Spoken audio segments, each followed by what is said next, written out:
Hey everybody, this is Bill from Tutor Bros. Today I want to go over how to use two concepts in Excel. The first being a SUMIFS formula combined with drop-down lists. So that's what we'll go over. First, let's look at our data set. So we have salesperson, year, month, product, and how much they sold of that product in that month and year. So first, we will go to the summary tab and we'll create a SUMIFS formula based on some of this criteria. So one of the salespersons that I saw names there was Steve, and let's just pick a year that we had, 2020, and a product that we had is chairs. Let's spell that correctly. So if I go to the SUMIFS formula and I start creating it, let's just say I want to sum the total sales of Steve for the year 2020, and I want to see how much he sold dollar-wise in chairs. So I can do that by typing out equals SUMIFS, open parentheses, and the first argument that we're going to enter is the sum range. So I'd have to go to the furniture sales data tab, and I will highlight column E because this is the range, the column that I want to sum. And you can see that it's referencing furniture sales data tab, and then EE means the full column, and I'll hit F4 to lock that column, which puts dollar signs in front of each E. And then comma, and then the next argument to enter is the criteria range. So the first criteria that we had listed was the name. So the range would be the column with the names, which would be column A on this tab. So after I hit comma, I'll click on column A. Again, you can see it's referencing furniture sales data tab, AA, column A. I'll hit F4 again to lock this column. And then I hit comma, and it's the next criteria it's having us enter is the criterion number 1, which matches the range. So the range is the salesperson. And if I go back to the summary tab, you can see that it populated summary, exclamation point, meaning we're on the summary tab here.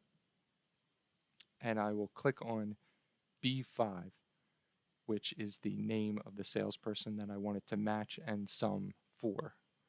So I will hit F4 to lock that, comma, criteria range 2. So the range that I want to go off of now is year. So I'll go to furniture sales data, highlight column B for the year, hit F4 to lock it, comma, criteria 2.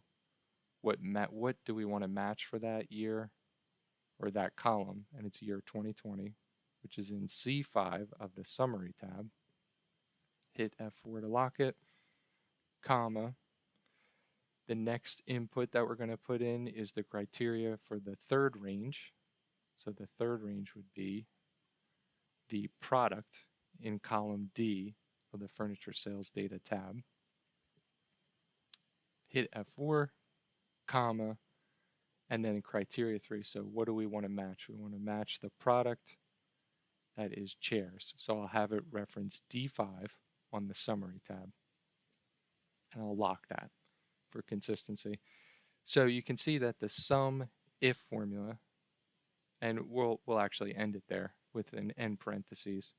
But before I hit enter, the SUMIF formula, what it's doing is it sums a particular column that you want to sum for, and then you have to put in the ranges of the criteria that you want it to match. So in this case, we put in the columns for salesperson, match cell that has the name Steve. Column B is the year in the data tab, and then have it match year 2020. And then column D in the data tab is the products column, and we'll have it match the cell that lists out chairs in D5. So if I hit enter, you can see that the total sales for this person in this year for this product is 6,855. Okay, so we got the SUMIFS formula down, but it's on, these static criteria. So it's on Steve, it's on this year, But what if I want it to be, any of these other salespeople or a different year or a different product?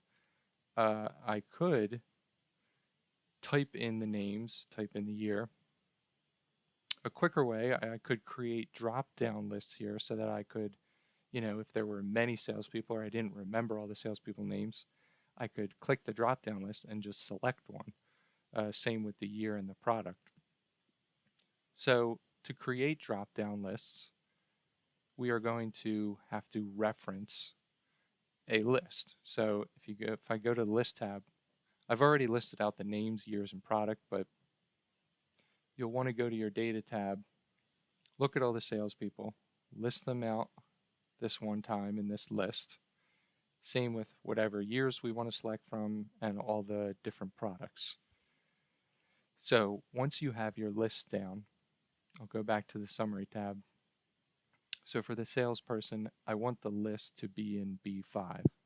So I'll click on B5 and you go to data, and then you go to data validation,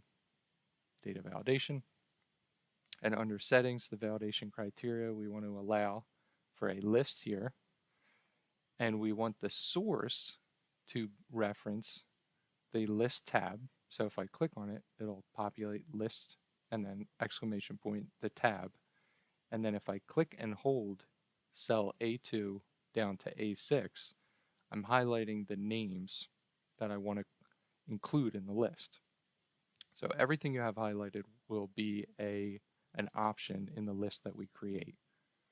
So I can click OK, and now it says Steve, but there's a little down arrow next to the cell when you click on the cell. So if I click that down arrow, now my other options are the list that we just referenced. So Ashley, Bob, John, Marty, Steve. So let's say I pick Bob. You'll notice that the sales number changed when I picked a different person. And that is doing that because our SUMIFS formula is referencing whatever is populated in B5. So right now it's Ashley, but if I change that to John, the sales will change. Okay, great. So now let's do that for the year and the product as well. So I go to cell C5, data, and then data validation. Under settings, we'll do a list, and the source will be in the list tab, and then B2, hold it down to B4. So it's referencing the list tab, B2 to B4, and it automatically locks it for us. We hit OK, and now we have a list for the year. So if I pick 2021 for John, again, sales changed. Now, just for some repetition practice, let's do products, data validation.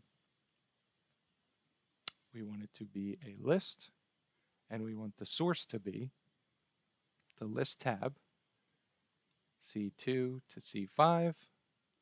It's referencing tab lists, C2 to C5. Let's click OK. And now we have a list for the products. So, we can have many different combinations here. Bob 2019, what is he selling? Chairs, and we get different total amounts. So this is how you combine the SUMIFS formula with the drop-down lists.